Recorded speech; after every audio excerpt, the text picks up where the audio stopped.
Isa ka rin ba sa kumakain nito? So, ang tawag sa amin nito sa Bisaya is lato. So, alam ko sa Tagalog, ganun din ang tawag lato. Diba? Masarap to be. Alam nyo ba na ang lato is seaweed siya, diba? Pero alam nyo ba na sobrang daming health benefits ang makukuha natin dito.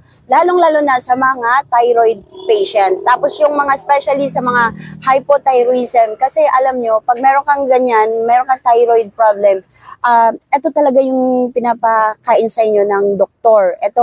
Kasi punong-puno ito ng iodine, itong seaweeds ng lato. Kaya kailangan talagang ipapakain ito sa kanila. Kasi di ba parts ito ng mga seafoods. So ayun na nga mabes, alam nyo ba, pag kinakain ito, para siyang puputok sa bibig. Oo, masarap to. Tapos ang luto nito is kilawin. Okay, yung parang haluan na ng suka, sibuyas, kamatis. Ang sarap na sobra. Siyempre, ito lagi namin kinakain sa Visayas. Kaya alam na alam ko to kasi marami talaga ito sa Negros. Ayan, kung hindi ka pa nakatikim, naku, try mo na. Kasi, siyempre, masarap na, meron pa mga health benefits. O, diba? Try mo na yan, be, sarap niyan.